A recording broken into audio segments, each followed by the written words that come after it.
All right. Welcome to episode 16, guys. It's playoff time. Playoff time for almost playoffs. Yes. Was that Vermeil? No. Mora. Jim Mora with the Colts. Yeah. Playoffs. Yeah, for most of the leagues out there, for listeners, it starts this week. Some of you guys might have started last week, but for the bulk of your leagues, 15, 16, week 15, 16, the NFL is when playoff times start. And so because of that, we're going to dive into some things about that. We'll have a little bonus coverage you also see on our YouTube channel for just our league, our local league, about our playoff system. But let's go right into our overall thoughts on this past week. Where do you go, Sean? So this is a big week for me. I'm a Dolphins fan, and so I was super excited. I ran around my house screaming, lost my voice for 2 days because I was so excited about that play, which I know everyone's seen 300 times, but I still haven't seen it enough.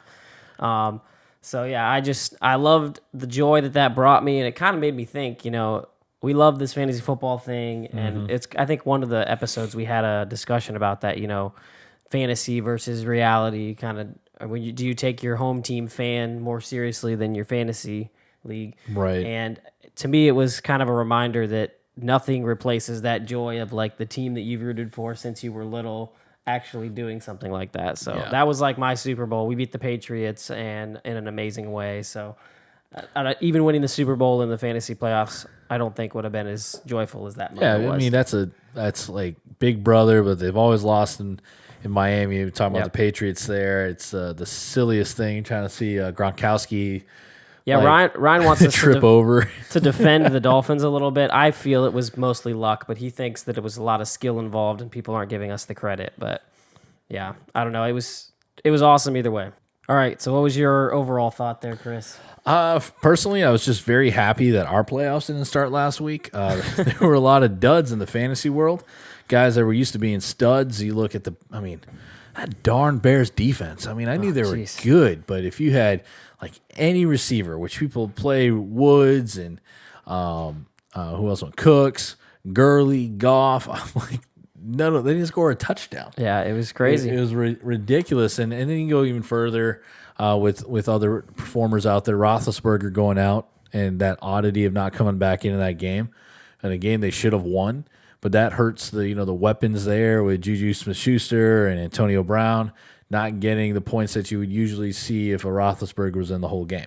Yeah. So we can go down the list there, but some of your usual fantasy studs were underperforming. So if you had playoffs last week, you might have upset a guy because... Yeah, I did. Yeah. I had a league where I was the last seed to get in. I played the number 1 seed. I had Melvin Gordon go down. I had Kareem Hunt, so I was starting Spencer Ware. And then Odell Beckham the morning I wake up isn't playing. So I was not thinking I had a shot, but like you said, he had a couple of those guys that were duds. And yeah, that's where you win on paper, but they still got to play the game, right? They still got to play it, and we can get mad as much as we want during that. But hopefully for you guys who are listening, your team plays to the best of their ability coming from these next 2 weeks if your playoffs start. But if it started last week, there was some major upsets there. Absolutely. So it got me thinking here with mine, the exciting play by Miami. I kind of thought it would be fun to have some nostalgia and try to remember what was your favorite sports watching memory. So it doesn't have to be football, but, we're a football podcast. Yeah. Probably will be. But go ahead. I was going to put like a Duke thing. I'm a huge Duke basketball fan and watching plenty of their games, the national championship in 2010.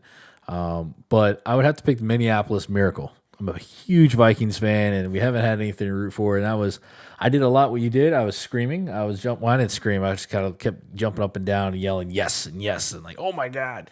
It was amazing. David Kalana calls me. He's like, I know you're screaming like a girl. I was like, I just can't believe it. I fell on my knees like, did that just happen? Explain it for them who don't know what that specifically Minneapolis references. Miracle last year against the New Orleans Saints in the playoffs. They were throwing out these basically where they put receivers out to the sideline. It was a 3-tier thing, and Diggs went toward the sideline and passed to Keenum with just under 12 seconds to go. And Diggs goes up and catches the ball, and he would be out of bounds in their field goal range. But Williams, the safety for the Saints, ducked his head and missed the tackle. Diggs falls down, knowing that there's no one else around. He had the awareness to not go out of bounds, but then to keep running the other 40 yards to score a touchdown to guarantee the win. Because if you know anything about Minnesota Vikings kickers, you don't trust them in late game situations. But yeah, just to miss that and go, it was nuts. I mean, he went in, threw his helmet off. Everyone just went crazy. The announcer, big time announcers, radio or TV, but especially your local radio guy, they don't get paid enough for being the timeless voice of that. It's true. Great. Like he coined it the Minneapolis Miracle. I would not have thought it. I wouldn't have been too much of a screaming fan to really name anything. I mean, you could have been left with Joe Buck saying, "Oh my goodness," like he was just really monotone. But everyone switches over to that one. So that was why I picked that as my favorite sports memory, watching memory. What did you have, Sean? So mine actually it is football, but it's not even a Dolphins game. It had to do with my fandom of the Dolphins. But back in, I can't remember what year it was, 2012-ish, I want to say. A couple years ago. 12, 13, something like that. Yeah, the Patriots were undefeated, 18-0. All they had to do was win the Super Bowl against the Giants, and they would take away that record from the Dolphins, who are the only undefeated team through the whole regular season and in the offseason, or in the playoffs. And they played the Giants, who were tremendous underdogs. Huge Eli underdogs. Manning, we see what Eli is, and basically this is the moment of Eli's career. Yeah. And they pulled off this miracle where they had a catch on the helmet. I mean, everybody knows the story, but for me, it was just the best sports moment ever because I could not believe. I had no faith that there was any way the Patriots were going to lose that game, and I was going to lose my one little bragging right of 17-0. But we got to continue on, so it was, yeah. I've had a couple of those with the Patriots. There's been some fun ones that they've hurt me, but they've also given me some joy by watching them go down. It's like such a rivalry thing, to make that part of your memory. So that's pretty cool. I remember that Super Bowl. I was actually rooting for it because my boy Randy Moss, ex-Viking, that was probably one of his best shots to win a Super Bowl. But that was a crazy day in sports history. Yep. All right, and then party question here. We kind of last minute came up with one, and I was trying to think of something. There's only two of us. We haven't mentioned that, but Ryan is not here today. I didn't even notice. I'm just kidding. He was had some stuff he had to get done, but hopefully we'll have him back soon. And so it's just a two-man show here. Hopefully we can power through and be somewhat funny without our comedic relief over here. Yeah. Taking selfies there and recording. So I wanted some debate, just a debate, one-on-one debate, and I just turned to him and I was like, pizza's a good one. New York, Chicago, and I'm assuming the one that I like, he's gonna like too. And he's like, nope, I like the other one. So go ahead and start it off there. Yeah. So New York versus Chicago slice. I love pizza no matter what. It's true. But I would go. I'd eat it. You give me a Chicago slice, I'll eat it. But I'm going for a New York slice. I mean, when you had a New York slice of pizza and the way they do it, it's a big old thin slice there. You fold it, you eat it right. It's awesome. I love it. Yeah, it's a lot thinner than the Chicago, but I think I've been to Rome a lot in Italy. Their pizzas are always extremely thin. And I think after that, I've been in New York a couple times. It's just the nostalgia. This is a New York slice type of pizza. I'm like, this is awesome. And so I think I pick a New Yorker over Chicago. Well, they do it wrong in Italy because pizza was meant to be deep dish pizza. Oh, you can't beat it. It's just the way, it's like it's a pie. It is a pie. Yeah. Yep, and that's what I love the crust is one of my favorite parts of the pizza. And when I have like a thin slice, I'm from New York originally, didn't grow up very much there, but you think I'd stick with my New York roots. That's like wrong, right? You got New York ties. You can't turn to Chicago. New York, not in New York City. Not the city. Okay. Yeah. So I relate more with the suburban, But just deep dish pizza is just, it's just so good. I think it's just like, maybe it's East Coast bias when it comes to media, but when you think pizza, you're thinking that New York slice. Yeah. Just get a good old pepperoni slice. You take it off, you're walking, you're folding it, the grease is sliding down the middle of it just as you're eating.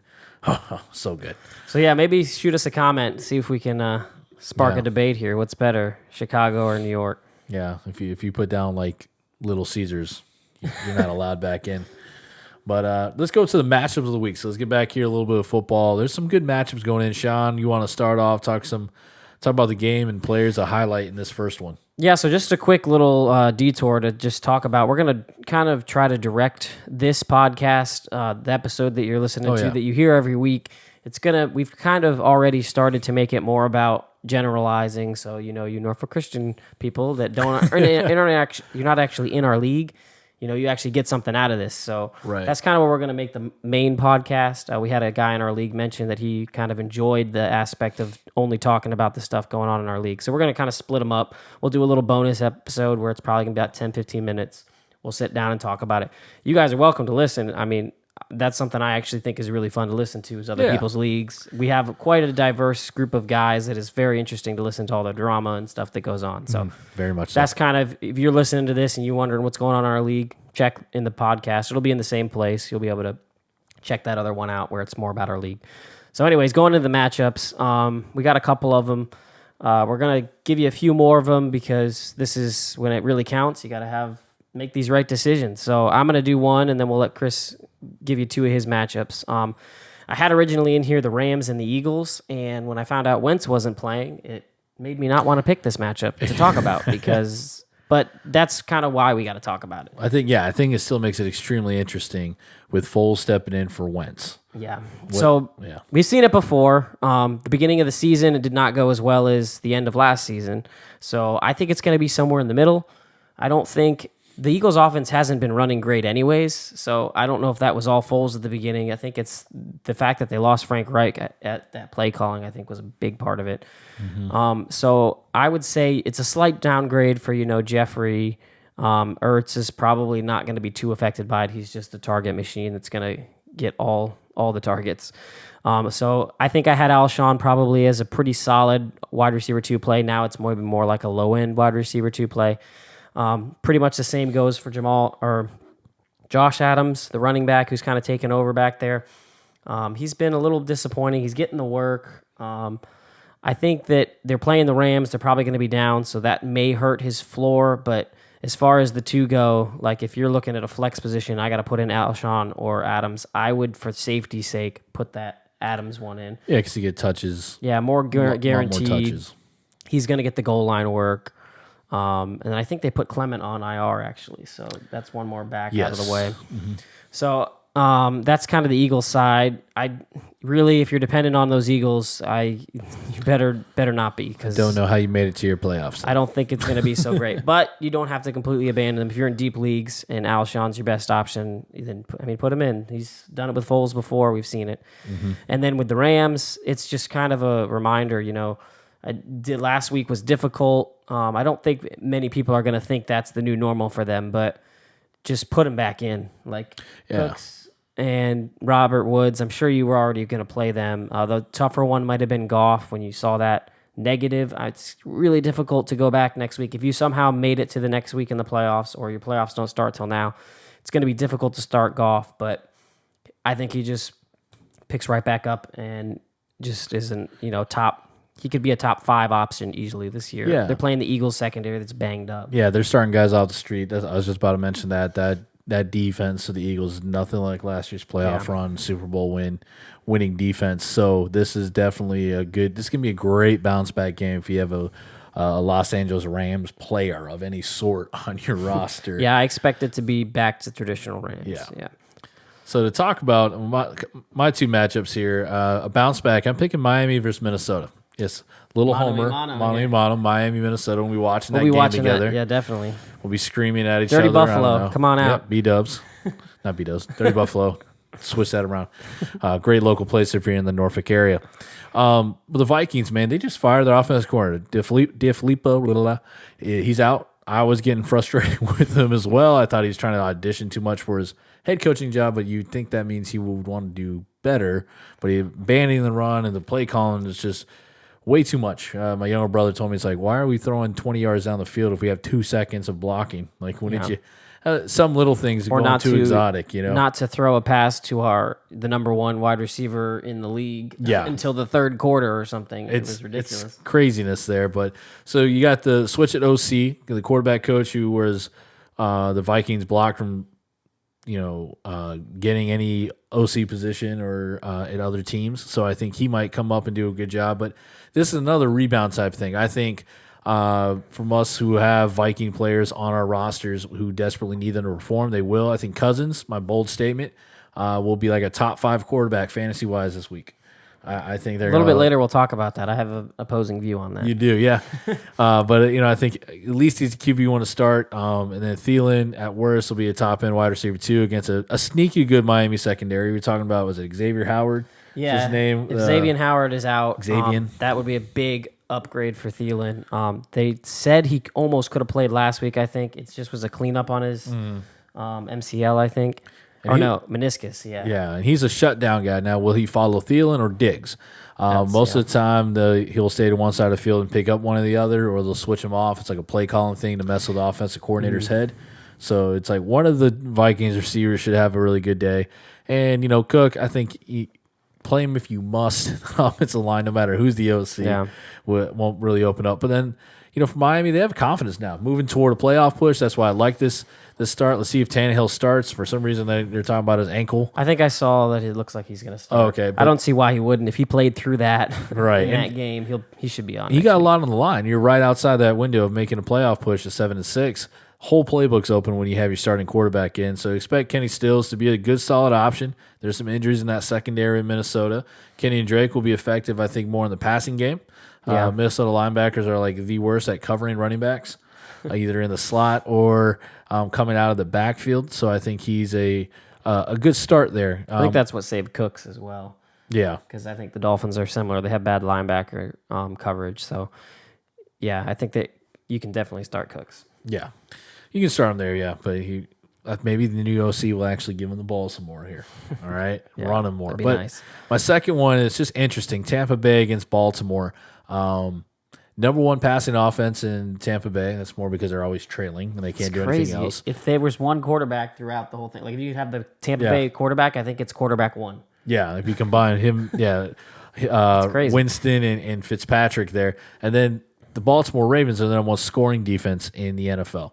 And I was looking at a stat on NFL.com. They were talking about 5 times has this matchup ever happened in the regular season in the past 15 seasons. And only once has a team with the number one scoring defense have won the game. So if you go by historical stats, Tampa Bay should beat Baltimore? I don't maybe. I'm going to take the defense on this. So and I was thinking the same thing. It's like, no doubt the Bucs will be passing because the stats should go up because all they're going to do is pass the ball when they're down by so much. And Jameis Winston's going to have some turnovers. Yeah. And so the Ravens defense, as he always does, if you got them, start them because they're going to get sacks, interceptions, fumbles, the whole thing with that Ravens D. But then I would stay away from Jameis for the Buccaneers. With the receivers, I wouldn't mind, actually. Mike Evans and like Adam Humphries, wide receiver 2 flex options. If you need to start him, Humphries is on the waiver wire, or he's not even claimed by most teams. So if you're looking at the waiver wire, that's what I meant to say. Look at Adam Humphries if you need a flex option really bad, if you have some injuries going to the playoffs, because I think they'll have some opportunities to get a lot of volume. Yeah. And so, I mean, unless the Ravens put a completely dominating day on them, but even Kansas City was able to start moving the ball, not capitalize too much scoring until the end of the game. Yeah. But they were able to move the ball a little bit against that Ravens D. So those are my 2 matchups to look at. One was just that Tampa Bay, Baltimore. That's just interesting to see that stat. So it is. All right, and then I'm going to go through here just kind of some bubble players. So these are the tough decisions. This is when you go to the fantasy playoffs, you're going to have to make these decisions, and this is what you're going to probably go crazy trying to nitpick every little part of it. So I just kind of picked out a couple guys that I think somebody might be struggling with the decision on whether you start them or not. So the first guy I got here is Sony Michel. He's been kind of disappointing the last few weeks. I think the not really gonna lie, yes. Yeah, the issue is that there's, you've heard the expression, there's too many cooks in the kitchen. That's what's going on in New England, as usually the case is. Now everybody's healthy again. You got James White, Rex Burkhead, you got Sony Michel, and now Devlin's in there taking away the goal line. Every single touchdown. There was one game he had 2 touchdowns. Yeah, he's like 3 touchdowns on 4 carries this year or something. So I think he's a scary one to me. I would, if you have better options in there, I would definitely do so. One of the things we haven't done too much of is kind of giving you who would you start over, because we can tell you, he's a low end RB2 is my prediction. So he'll be in the, close to the 20th worst. Right. And it's better kind of to give you some names as to who we would start over. So I'm going to have Chris kind of give me some options, and then I'll tell you guys whether I would start Sony Michel or the other option. All right. Would you start? Tariq Cohen. I would definitely start Tariq Cohen over him. He's just too dynamic. Yeah. He's involved in the passing game. If you have any type of PPR, he's going to get a good baseline from all those catches, and that's why I would definitely start him. What about this guy? Not quite sure here, but Dalvin Cook. So we talked about him earlier. I guess you're a little more tempered expectations because of how bad that offensive line is. I think that they're going to try to get him more involved. Zimmer's been, that's why I think he fired him, is because they're not running the ball, and that's what he wants to do. That was the recipe of how they won. Probably helps the defense out if you can actually run the ball. So I think I would, that's a tough one, just because it's been so flip-flopped. But I would start Dalvin Cook over him. All right, so another one I have here is Gus Edwards. He's kind of somebody who's been good for you the last few weeks. You picked him up off the waiver wire, and you're like, sweet, I got an RB2 just off the waiver wire right before the playoffs start. And then the Ravens did what they've been doing, where they bring in the guy behind and screw everything up. So Kenneth Dixon is kind of taken over. It actually, if you look at the end of that Chiefs game, he really took over. Like, he was getting a bulk of those carries. And I was wondering if it was just a hot hand thing. So I primarily watched that whole game because I was just enamored by that matchup. But I was wondering, I was like, is Gus Edwards hurt? What's going on? Nobody has Dixon in the lineup. Yeah. No one's benefiting off of those runs. And it kind of says a lot when you're in that situation when you need somebody you can trust. It looked like they were trusting Kenneth Dixon over Gus Edwards. I think he's more versatile. Gus Edwards doesn't have much. Yeah, he's a downhill guy as Gus Edwards. He'll get you positive yards, but he won't make a cut and go. So you could see something similar. It'll kind of be dependent on the game script. If they destroy the Bucs, then you might be looking at a Gus Edwards just running the clock out, pounding the football.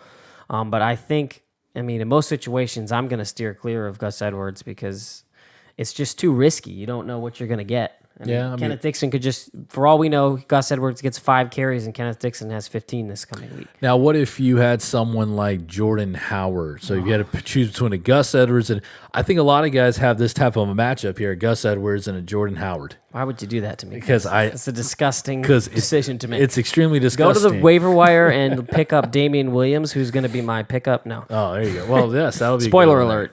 No, but yeah, in that situation, I just would go with Gus Edwards because I think you have a better upside. Right. If he does get the work he was getting, then you're going to be happy with it. There's very few worlds I see that Jordan Howard gives you anything worth. He's basically, if you want to, as Morgan Collins would say, if you want a good 2.8 points a week, you should put in Mr. Jordan Howard. I have him in a league, and I'm looking for any other options possible. Like, I'd probably start Kenneth Dixon over him. What about Doug Martin going against the Bengals D? Now, Doug's getting all the touches, but basically RB1 touches in the backfield. That's a situation where if you're going for safety, now if you need the upside, like I said, Gus Edwards could come out and have that game. Right. But if you're strictly looking at, I just need a running back that's going to get me that 10 points, going to hold off that RB2 spot for me, I think you're better off with Doug Martin. Right. Yeah, Doug Martin's like, would I put him in the flex over a receiver to get a solid 10, or are you looking at a flex spot? It would depend. It would depend on who it is. Points, It's probably more the situation like if you have a Jordan Howard or a Gus Edwards that I would want to play him over. The receivers in a PPR, I'm usually going to lean the receivers away. So, and True. I'm not really that excited to start Doug Martin, but that just shows you how scared of Gus Edwards I am. Yeah, especially how they started bringing new backs there. Yeah, and then another one here we got. Let's give you some positive here. I think Allen Robinson. I think he's on the way up. It's been kind of rough through this patch with Chase Daniels. Last week wasn't so great. But that was just kind of a defensive struggle that they kind of wanted to just gut out that game. I think him and Trubisky can get back on track, and you can use him as a wide receiver too with upside. I think he's got a great shot at getting a touchdown this week, and he's kind of getting more on track, I think. So I don't know if you have some guys that maybe. Mike Evans against the Ravens defense. We talked about it in my matchup to look at. Would you go someone that's going to go against a very solid defense to where an Allen Robinson going against a young Green Bay secondary? Evans has been getting the targets, but I believe in that Baltimore defense so much. They made Kansas City till the end of that game. It looked like they were going to win it. They were going to hold down that defense if it wasn't for some crazy plays by Mahomes. But I would say, I would start Allen Robinson over Mike Evans this week, as crazy as that is. Yeah, I agree with you there. There's not too many guys I would try to see and challenge that. I think Robinson has a good matchup when that Trubisky, they're trying to get in playoff mode. So you're going to start seeing things a little bit better going to trusty receivers on the outside. Yeah, so I mean, another guy, like if you're looking at like Jarvis Landry is another one that I wanted to talk about here. He kind of is a good one to pit against Allen Robinson. He had that game last week that just says, okay, you're in my starting lineup. It could have been on your bench, but now you're like, okay, going into the playoffs, Landry's back. I don't know if that's quite the case. I think you're going to be a little disappointed. He had a kind of a crazy, I think he had a rush for like 80 yards or something. Yeah, and it's all on Baker Mayfield. It's different if you had someone, even like, let's say a Roethlisberger, that's not like blowing up fantasy-wise, but he'll consistently get the ball out and knowing in the spots and knowing the receivers well. So it's all about Mayfield and Landry getting together. So I'm still I've been waiting on that. I'm like, he's your best receiver. I know, it's weird. weird. Some more. So that's all dependent on that rookie quarterback. I would be scared to start him. Kind of some other options. These are probably ones you wouldn't start him over anyways. But because if you look, there's a lot of fantasy players that play this way. You look at last week and you go, okay, well, Brandon Cooks and Robert Woods, they were terrible. I'm putting Landry in over him. He had like a blow-up game last week. But I think you got to be careful of that. Another one, Stephon Diggs. He's kind of been injured, not playing so well. We talked about Miami could be a trap. If he gets Howard, that could hurt you. But, I mean, you got to put Diggs in. This is the playoffs. And Jarvis Landry, I don't think you can trust him. You think he's fool's gold at this point. He'll get you the baseline if you're looking for, that PPR machine. He'll probably get 5 or 6 catches. But I just don't see touchdowns and rushing yards in the cards for him this week. Yeah, I agree with you there. And then last one here is a quarterback. I mean, who you'd think by this point we'd have our quarterbacks figured out for the playoffs, but this is a situation that I have in my other league. I didn't make the playoffs in our home league for like the 4th straight season, so I don't even know why I should be talking to you guys about fantasy stuff. But in my other leagues, I'm in the playoffs and headed to Super Bowls and stuff. But anyways, Dak Prescott is somebody I think you can put in, and I think you'd be surprised at who you can start him over because I have Matt Ryan. I've been riding him. He's been great until these last few weeks. He saved himself last week with some garbage time. He put up 20 points, but I think he had like 5 or 6 until the last like 5 minutes of that game. It was extremely mind-boggling to see how Matt Ryan has been.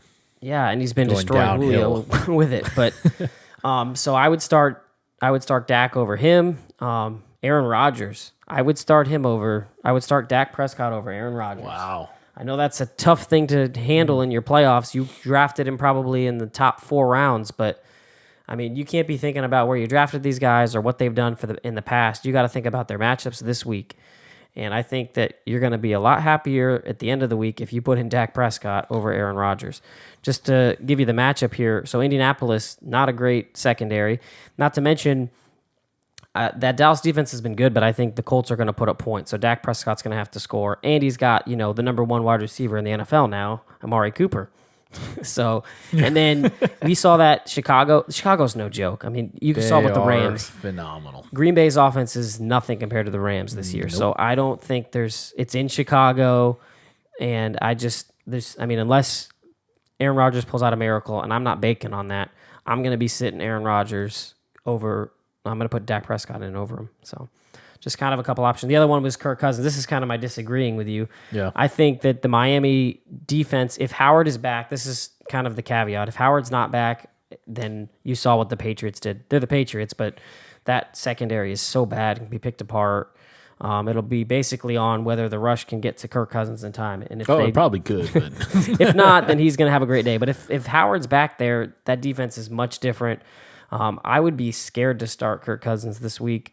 I'd be looking for a Dak Prescott to start over him because I think Miami's defense with Jordan Howard has kind of been coming on over the last few weeks here.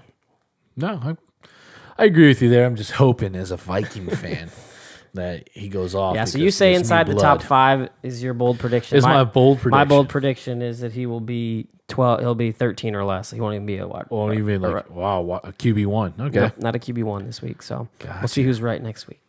We'll see.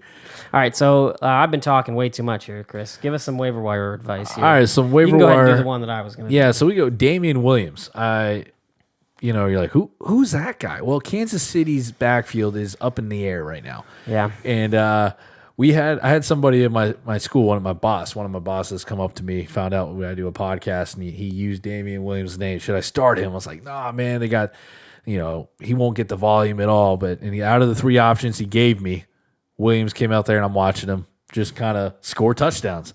So it's gross. I know it's not because it's not a sexy name out there. You're like, oh yeah, this back. And Damian Williams, because Spencer Ware, as we last checked, right, Sean, he looks like he will be out. He's now listed as doubtful, so I don't think he's going to play. Yeah, it was a shoulder, a collarbone injury? Separated shoulder, possibly. We'll let Tim kind of talk about all these guys that you're wondering about. But I think he would be that Damian Williams could help you win a playoff game.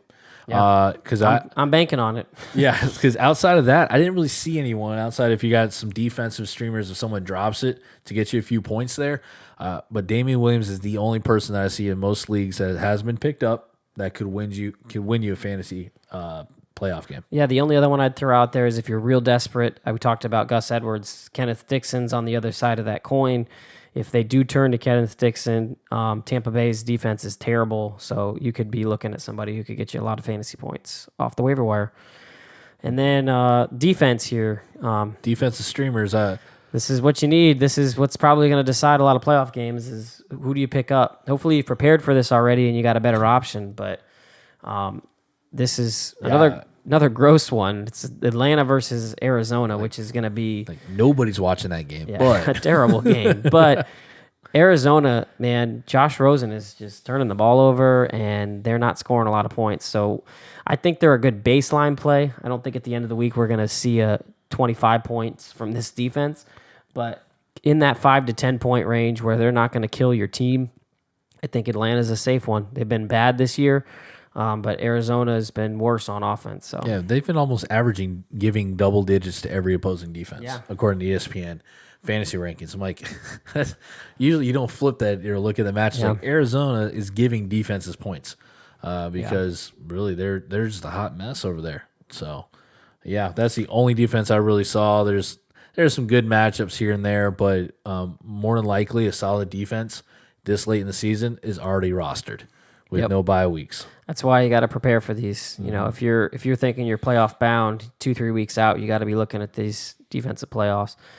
Like you could have picked up somebody like Buffalo playing Detroit, Baltimore. They hit a lot of waiver wires when they played some higher powered, like Kansas City last week. They probably, if for some reason somebody actually dropped Baltimore's defense, they could be out on the waiver wire right now. That would be obviously the number one pickup if that's your option. But. Yes, but hopefully nobody did that. So speaking of pickups, let's go to our pickup line here. All right. Look at this pickup line here. This is a good one. Go up to a girl and say, hey, is your name Google? Because you've got everything I'm searching for. It's like, boom. Yeah, a little tech savvy there. She'll be like, what? No, my name's not Google. But yeah, there you go. That's the cheesy pickup line of the week there. But what was the fantasy player pickup pickup of the week? Yeah, so this is somebody we kind of want to highlight that you picked up last week that you need to hang on to. It's kind of a twofold one. If you picked up Justin Jackson, hopefully you didn't drop him because in case Melvin Gordon doesn't play, Eckler's out. He's going to get a ton of work, and they're playing Kansas City, which means high-scoring game. So the other one is Jeff Wilson Jr. Breida's looking like he might not play. They don't have anything to play for. I think be smart of them to just, he's had so many injuries this year. Right. Just sit him down, see what this guy's got, see if he can make your roster next year. You're looking at probably the number one pick. So play your youngsters in there, play some guys who need to make it. And yeah, save Breida. You know what he's got. It's in for next season. He'll be backing up McKinnon most likely. So, yeah, if you had him, hang on to him. You can probably start him again this week. And then the other thing that we like to highlight here is somebody on your bench that you can probably start this week. Last week, pretty good call. He probably wasn't on someone on your bench, but I said Amari Cooper, and he was the wide receiver 1. Yeah, he made Dak Prescott look good. Especially that overtime So that's touchdown. what I'm banking on for Dak Prescott this week. He's got Amari. So another one kind of been hurting your team lately, Tyler Boyd. People have probably even considered dropping him. Yeah, I mean, he peaked early. Then he went down even in the absence of A.J. Green. Yeah. Like, he's really a complimentary receiver instead of a wide receiver. Well, and the QB change has probably got a lot of people scared. But, yeah. Their schedule hasn't been so great since, but they play Oakland this week, and Oakland sucks. Yes. Despite beating Pittsburgh, they're not very good. I mean, the Raiders are getting sued by their own city right now. So that's how much you suck, Raiders. No. So I think Tyler Boyd's somebody you could play. I mean, it's it's probably not. It's going to suck if that's what you're looking at. But there are people that lost. Say you had Odell Beckham on your team, and that's somebody you have to consider starting because he was your backup in there. So I'd play like Tyler Boyd over Alshon this week. I think he's a good pick.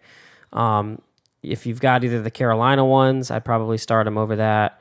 Corey Davis has been so up and down. I would start him over. And then even like a Tyler Lockett who's been hot. He's so risky that I think you're better off, putting in Tyler Boyd there. Yeah, and Tyler Boyd showed you early. Now, yeah, he has some lapses here, but he showed you that he can win you a game. Yeah. With getting touchdowns and even sharing the load. So hopefully he bounces back, getting used to this new quarterback. But it's been tough. Been tough for the Bengals. This latter half, they went from playoff team to like losing games. Oh, I know. Like 4 or 5 straight, just knocking themselves out of playoff. Get Marvin Lewis out of there. Yeah. How does that man keep a job? Anyways, so speaking of a coach keeping a job, you've got a good coaching job here. Keep in mind, yeah. Mr. Fantasy Coach and real-time coach. So high school coach Chris Schoenrock here. He's going to go ahead and give us a breakdown this week. So let's go into that segment and see what he's got for us. All right, here we go. All right, welcome to this week's Coach's Corner. I'm going to go over the run-pass option. We call it RPOs in football, but run-pass option, it's really what it is. You got to run, you got to pass option in the play. In college football, they hate it. In the NFL, it's really just kind of a keep a guy honest thing. So if you're watching here on camera, we've got what I call a regular spread look in the gun, and the quarterback or the halfback is to one of the sides of the quarterback back here. And what we got to do is find a defensive end to read. So usually the running back, whatever side the running back is, that's the defensive end that we're reading. If you ever see an X's and O's talk, we put a triangle over the defensive end that we're trying to read. And so the quarterback is watching him. So everyone's going to block down. All right, if he reaches, it doesn't really matter here, but we're going to leave him alone. So the quarterback, you'll see this little part here, he has an option to give, all right, or to keep, which is usually a run on that backside. So if the defensive end comes upfield, he gives it to the running back. If the defensive end goes down the line like this to chase the running back, quarterback pulls and throws. Now, the one difference thing is if you have a Deshaun Watson or a Russell Wilson, you probably have a quarterback that's going to pull and run. But most guys, if you see like a Kirk Cousins or even a Mahomes, where I see him do a lot of these, he probably won't run the ball there. So what he does, he just kind of fakes it really quick, and then he picks up and he looks at the pass option back here, which is a bubble scheme. Now, the one part here, linebacker's splitting that between the last man in line of scrimmage and the receiver. But because of the running back, he's got to stay home to plug in just in case that run game comes here. So that gives him enough time to throw the ball out to the receiver if he wants to throw it, and this corner has to beat that wide receiver. Now, if you have fast teams with really good receivers, like Kansas City, who I'm taking this from, their guys are so fast that if you can go one-on-one and put them with some space, it's going to be positive yards. And this is really just making the game wider. And these are little plays where it's a 3 or 2 yard pass from a quarterback like Mahomes that goes down for a 20-yard game or a touchdown, which all he had to do was flick it out to the top or out to the outside to the receiver, and the receiver did all the work. But it really puts a defense in a bind because they have to respect the run game. And then, boom, there comes a pass, and you have to just hope that your corner on this far side can come in there and blow it up and make the tackle. So that's an RPO in a nutshell of the run option given to the running back, quarterback keeping it if he wants to, or, like I said, passes out there to a bubble screen game to the wide receiver. Plenty of options there. It happens real quickly, but NFL teams use it a lot just to keep defenses honest. All right, we're back. Hopefully you guys learned a little bit of the RPO game that's like really a high school thing, made it into the pros. That's really helping out a lot of offenses. We saw, like I mentioned in that thing, Nick Foles was all about that to go get the Eagles a ring. So just wanted to highlight that one here. But let's go on to something that hurts us very much. No, well, pun intended, I guess. But the injury report with the Dr. Tim James. Yeah, this is an important week, so you guys need to listen up. He's going to highlight some of these guys that you were probably thinking you were going to win you some fantasy playoff games. Yes. And now they're either coming back from injury or not going to play. So just listen up to what he's got to say because he's a doctor. Listen. Boom. All right. Quick injury update for you guys. Week 1 of our playoffs coming in. The one trend I've noticed is, man, all the running backs are hurt. So good luck finding the depth on your bench. At least that's what I'm going through right now. But to kind of hit it off, I've got Kerryon Johnson. Still hasn't practiced. I think he's doubtful to play this week. Still kind of coming back from that bone bruise. I would at least want to see him get practice reps in, and that'll be the trend that you kind of hear throughout this little tidbit is just watch the practice reps. Next guy up, this is a Thursday night game, so obviously a little bit more crucial, is Melvin Gordon coming back from his MCL sprain. Grade 2, this is the short timetable that we were kind of been talking about the last couple of weeks. I think this is week maybe 2 or 3. Still kind of listed as questionable. He did get a limited practice in yesterday. I wasn't able to find an update for Wednesday, but I would have to say if he is practicing, he's likely to play tomorrow night, just given the circumstances of that game and what that means for the Chargers and the Chiefs. And then from a fantasy perspective, if he does play, I think you have to put him in your lineup. He's capable of doing anything, out of the backfield, catching passes, all that sort of stuff. So you're not going to get a better option off the waiver wires. You're not going to get a better option probably out of the depth in your own roster. So if Melvin Gordon's in there, I would play him, my personal preference. And part of the caveat there is Austin Eckler's out. He has a concussion. He's also got a stinger in his arm, and he's going to be limited. So that limits the snaps that kind of protect Melvin Gordon a little bit. Obviously, the third running back is there, so he'll split maybe some carries, but Melvin Gordon, I think you have to play playoffs. You're not going to find a better option anywhere else. If he is even playing in a limited capacity, I would take the risk there. I mentioned already Eckler is out. The next guy on my list is James Conner. This one hurts for me personally as a Steelers fan. He still didn't practice today, today being Wednesday. And I would say he's probably doubtful for Sunday. I mean, if he's not able to get any practice reps in, I really question his ability to make plays that matter on Sunday. So that's a huge setback for the Steelers, who are reeling now after losing to Oakland, which is just a shame. So keep an eye on him, but again, I don't think you can trust him coming back off that injury in a game that seems to mean a lot too. So they may try to push him back. The difference between Melvin Gordon and James Conner is the knee. Once your knee feels pretty good, there can still be a little bit of residual instability there that can be compensated with a brace a little bit. But for like in a high ankle sprain, I mean, it's hard. You feel that every time you take a step. And so for him, for James Conner, I just don't know if I can trust him this week if he is playing.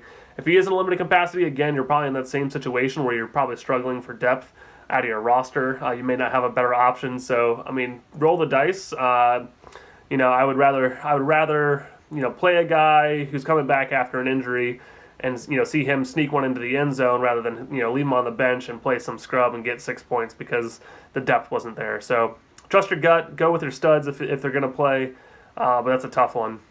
Another guy in tomorrow night's game is Spencer Ware. He's been listed as doubtful. He has both a shoulder and a hamstring issue. This is one guy, he was backing up there in Kansas City for a little while. And I have a hard time, when you're getting that huge volume increase, you're bound to see things pop up. My guess is that they'll game script to, do a running back by committee approach anyway. So they got Jacandrick West there and Williams there. I don't think you can trust Spencer Ware on a short week coming back off of 2 different injuries, including a hamstring. So that one's tough. One that I'm watching closely is Matt Breida. He did practice today in a limited fashion, which is good news. The question is always going to be, can you trust him coming back? In addition, can you trust him after seeing a guy like Jeff Wilson actually be productive?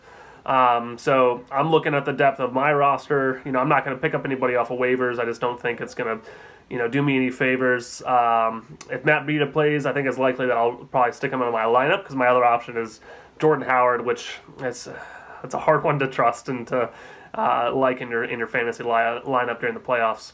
LaShawn McCoy, hamstring injury.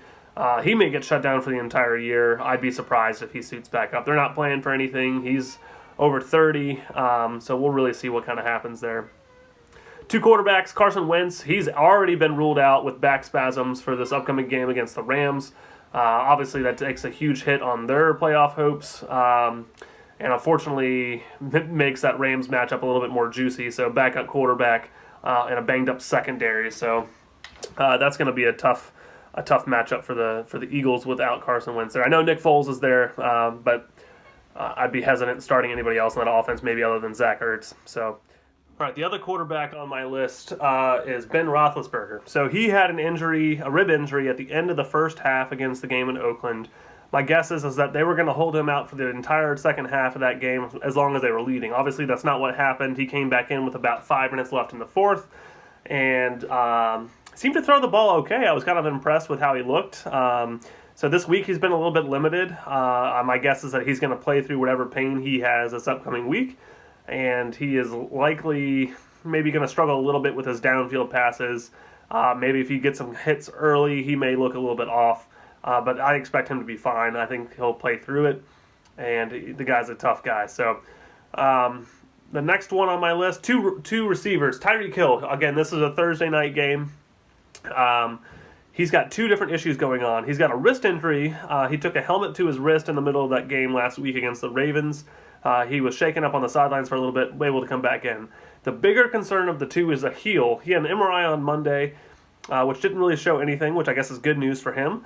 But it's kind of tough. Anytime you have a foot injury as a receiver, it kind of limits you a little bit. I would say the heel is better than a foot or a toe injury, just because it doesn't typically affect you as severely, running or getting in and out of cuts.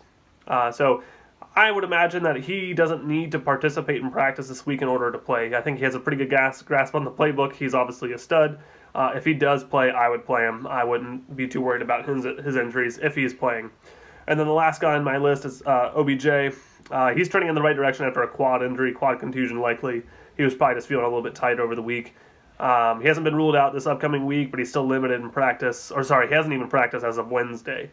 So keep an eye on that. Obviously, you'd like to see him suit up on Sunday for playoff matchups in the fantasy world, but likely, he may be limited and it could take one hit to the quad and be out. So as the case with any of these players in fantasy playoffs, I say play your studs, take a risk. They're the ones that got you there. Unless you have good depth in your lineup, I think you kind of have to go with it. For me, I have to make that decision about Matt Breida.